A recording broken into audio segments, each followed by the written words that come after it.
8ஆம் வகுப்பு மாணவி பூமிதா என்னும் தலைப்பில் பேசுகிறார். சித்தம் நிறைந்தவளே, செம்மொழியாய் சிறந்தவளே, வள்ளுவனின் வாய்தனிலே முப்பாலாய் பிறந்தவளே, மொழி என்னும் கருவறையில் முந்தி பிறந்தவளே, என் முத்தமிழே உன்னை வணங்கி தொடங்குகிறேன்.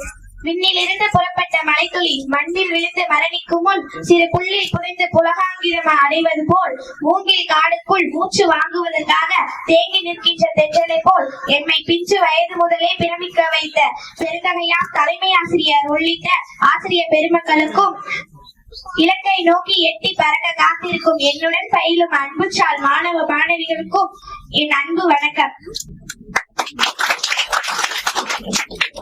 பூமியே எங்கள் சாமி, பூமியே எங்கள் சாமி என்று உங்கள் பிள்ளைகள் சொல்வதற்கு காரணம், அறிவார்ந்த என் பெற்றோர்கள் கவனிக்க வேண்டும். இந்த மண்ணிலே இருக்கின்ற எல்லாவற்றையும் தந்தவள் நமது இயற்கை அன்னை பூமி தாய்தான். உங்கள் பிள்ளைகள் பேசிக் கொண்டுள்ள இந்த ஒளி வாங்கி, இந்த ஒளிபெருக்கி, மேடை, நாம் அணிந்திருக்கும் ஆடை, காலணி, பேனா, புத்தகம் எல்லாவற்றையும் தந்தவள் அவள்தான். விண்ணை உரசும் கட்டடம், அதற்கு கற்கள் தந்தவள் அவள்தான். அதற்கு சாந்து தந்தவள் அவள்தான். கம்பி தந்தவளும் அவள்தான். எல்லாம் தந்தவள் இந்த பூமி தாய்தான். விண்ணிலே பறக்கிறது வானூர்தி, அதற்கு உலோகங்களை தந்தவள் அவள்தான். வேகமாக ஓடுகிறது பேருந்து, அதற்கான உலோகங்களை தந்தவள் அவள்தான். பசிக்கு சோறு, தாகத்திற்கு நீர் எல்லாம் தந்தவள் இந்த பூமி தாய்தான். மணக்கும் மலர்கள், இனிக்கும் கனிகளும் தந்தவள் அவள்தான்.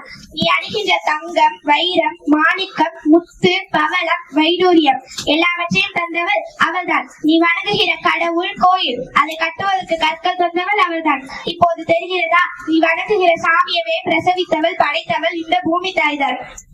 அவள் சிறு அதிர்ச்சியில் பிறந்தால் நீ கும்பிடுற சாமி குப்புற பூமிக்குள் தான் போகும், பூமிக்குள் தான் போகும். எனவே பூமியே எங்கள் சாமி. நீ வழிபட ஒரு கோடி சாமி உள்ளது, ஆனால் வாழ்வதற்கு உலகில் ஒரே ஒரு பூமி தான் உண்டு. அல்லாவை வணங்கலாம், இயேசுவை வணங்கலாம், ராமரை வணங்கலாம், சிவனை வணங்கலாம், கண்ணனை வணங்கலாம், எல்லோரையும் வணங்கலாம். நீ வழிபட ஒரு கோடி சாமி உள்ளது, ஆனால் வாழ்வதற்கு உலகில் ஒரே ஒரு பூமி தான் உண்டு. எனவே தான் சாமியிலும் மேலானவள் இந்த பூமி தாய். இந்த பூமியை காப்பது இந்த பூமியில் பிறந்த ஒவ்வொரு மகளின் கடமை. இந்த உலகில் எந்த உயிர்களாலும் இந்த பூமிக்கு ஆபத்து இல்லை. ஆனால் கடைசியாக வந்த சமூக மிருகம் இருக்கின்றதே, இந்த மனிதன் இருக்கின்றானே, ஒட்டுமொத்தமாக பூமிக்கு, இயற்கை அன்னைக்கு இடையூறு. இவன் தான் பாலூட்டிய தாயின் மார்பை அடிக்கிற பாவியாக இருக்கிறவன். இவன் தான் இந்த பைத்தியக்காரன் தான். உலகில் எந்த நாட்டிலும் மணலை அள்ளி வித்தார்கள், மலையை அறுத்து வித்தார்கள், மணல் குவாரியாக ஆக்கினார்கள் என்று எந்த நாட்டிலும் செய்தி இல்லை. இவர்களால் தான் மலையை, மணலை பணமாக, காசாக பார்க்க முடியும். நன்றி. அனைவருக்கும் வணக்கம். நம்மாழ்வார் எழுதிய புத்தகத்தில் பிரான்ஸ் நாட்டு மண்ணியல் ஆய்வறிஞர் கிளாட் பூரிங்கோ சொல்கிறார். அவர் சொல்கிறார், என் அருமை பிள்ளைகளே, ஓடி வாருங்கள். நம் பூமி தாய், நம் இயற்கை எண்ணெய் சாக கிடைக்கிறாள். ஆதியில் நம் பசிக்கு வேட்டையாடினோம், கிழங்குகள், கனிகள், காய்கறிகள் உண்டோம். நம் பூமி தாய் கண்ணி கழியாமல் நம் பூமி கற்போடு இருந்தார். பின்னால் வந்தவர்கள் பணவேட்டை ஆடினார்கள், பணத்திற்காக வேட்டையாடினார்கள். நம் தாய் கற்பழிக்க கட்டிவிட்டாள். அவள் 18 வயதிலேயே பாட்டியாகி விட்டாள். அவளை காப்பாற்ற ஓடி வாருங்கள். நம் அன்னை பூமி தாய் மரணப்படுக்கையில் கிடக்கிறார் என்று சொல்கிறார். இது எவ்வளவு வழித்தோய்ந்த வார்த்தைகள் என்பதை நாம் உணர வேண்டும். நம் மன்னர் காந்தியடிகள் நம் இயற்கை எண்ணெய் பூமி தாய் எல்லா உயிர்களுக்குமானதை தந்து விடுகிறார். ஆனால் மனிதனின் பேராசைக்கு கொடுக்க முடியாமல் தவிக்கிறார்.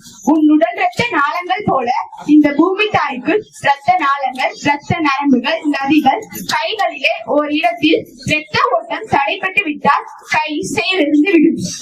அதுபோல் ஒரு இடத்தில் அணையை கட்டி நீரை தடுத்து விட்டால் அந்த நதி இறந்துவிடும்.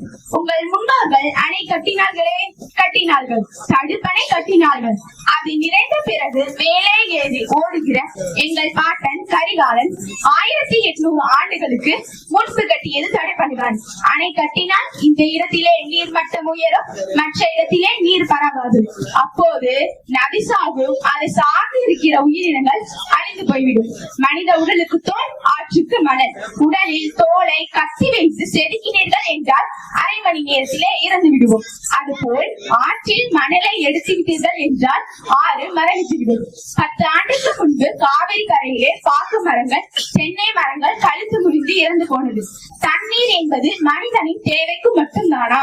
அது உலக உயிர்களின் தேவை. எனக்கு எப்படி நீர் தேவையோ இந்த மரத்துக்கு, செடிக்கு, புல்லுக்கு, யானைக்கு, சிங்கத்துக்கு, ஆடு, கோழி, மாடு, தேனி, வண்ணத்து பூச்சிக்கு எல்லாத்துக்கும் நீர் தேவைதான். உறிஞ்சி நீர் தண்ணீரை அடைத்து போத்தலில் விற்கிறார்.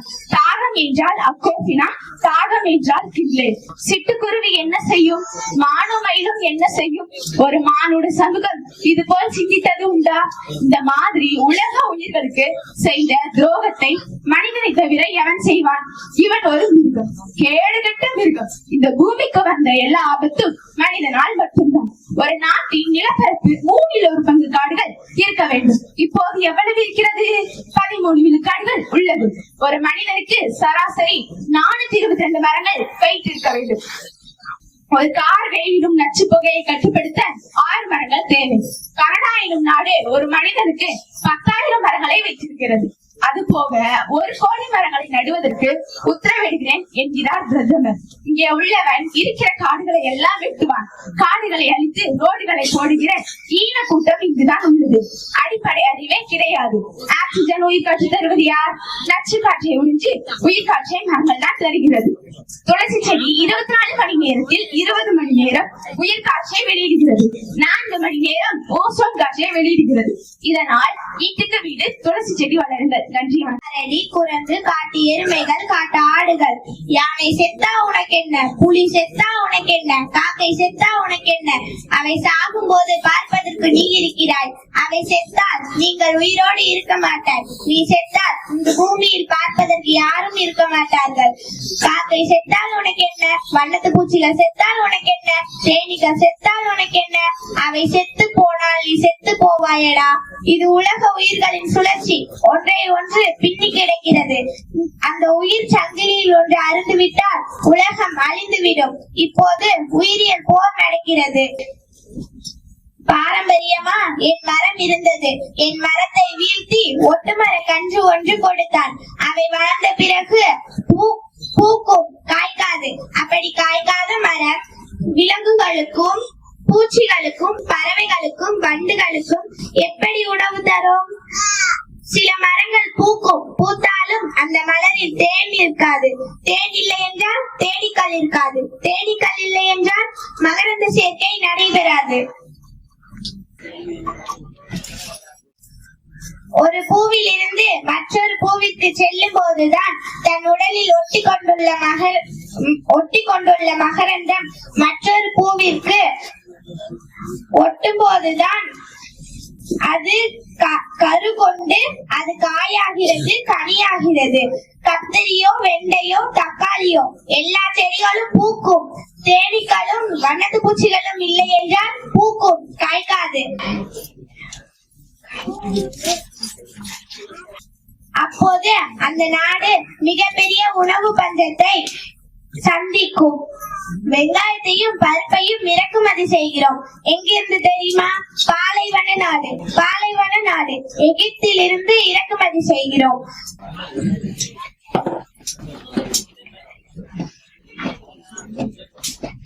திட்டமிட்டு உணவு பஞ்சத்தை ஏற்படுத்துவார்கள். உன்னுடைய நாட்டு மாடு இருந்தால் சாணி போடும், இயற்கை உரம் கிடைக்கும். அதனால்தான் நாட்டு மாட்டை திட்டமிட்டு அழித்தார்கள். எனவே இயற்கையோடு இணைந்து வாழ்வோம். இயற்கை புவித்தாயினை பேணிக்காமல் உழுவதை விட ஆடு உழுவதே மேல் என்று சொன்னார்கள். கலப்பை ஆளும் டிராக்டர் கீறிவிடும். வளர்ச்சி என்பது எது? 4 வழிச்சாலை 8 வழிச்சாலை போடுவது, மலையை நொறுக்கி மணலை அள்ளி மாலையை கட்டுவது, இதுதான் வளர்ச்சியா? எல்லாவற்றையும் தந்த பூமிக்கு நாம் என்ன செய்தோம் என்று யோசிக்க வேண்டும் அல்லவா? சுவாசிக்கிற காற்றை அவள் தான் தருகிறாள். தாகத்துக்கு நீர் அவள் தான் தருகிறாள். பசிக்கு உணவு அவள் தான் தருகிறாள். இந்த பூமி தாய் தான் தருகிறாள். பூமி தாய் வாடும்போது எங்கள் ஈழ தேசத்து கவிஞர் புதுவை ரத்தினதுரை பாடுகிறார். நன்றாக கவனத்தில் வைத்துக் கொள்ளுங்கள். என் அன்பான மக்களை, உங்கள் தாய் நிலத்தை பேரன்பு கொண்டு நேசியுங்கள். உங்கள் பெற்ற தாயோ 10 மாதம் தான் சுமைக்கிறார். ஆனால் இந்த பூமி தாயோ உங்கள் வாழ்நாளில் இறுதி நொடி வரை சுமைக்கிறார். தாயின் கருவறையில் இருந்து நீங்கள் இறங்கி வந்து முதலாக அடியெடுத்து வைப்பதும் அவள் மடியில் தானே.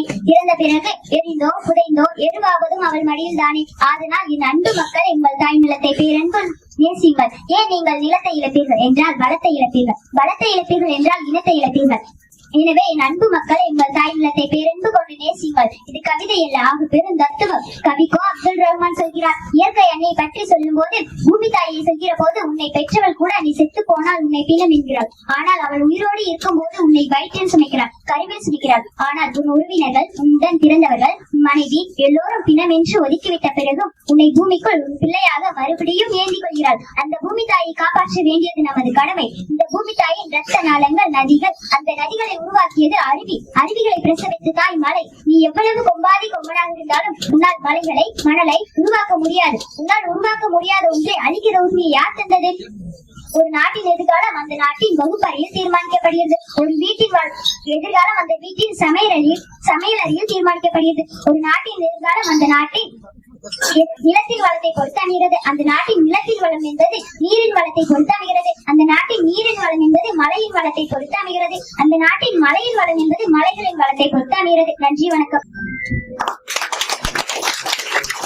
மாணவர்களை கௌரவிக்க மரியாதைக்குரிய அக்கா மீனா நம்மாழ்வார் அவர்கள் மேடைக்கு வருகிறார்கள். அடுத்ததாக அந்த சிறப்பு விருந்தினர் ஐயா அரியனூர் திருச்செந்தூர் அவர்களை மேடைக்கு அழைக்கின்றோம். அரசியல் செல்வம் அவர்களை மேடைக்கு அழைக்கின்றோம்.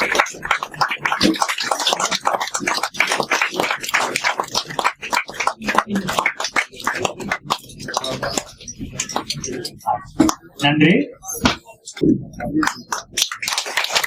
மணிக்குமார் அவர்கள் நன்றி நன்றி.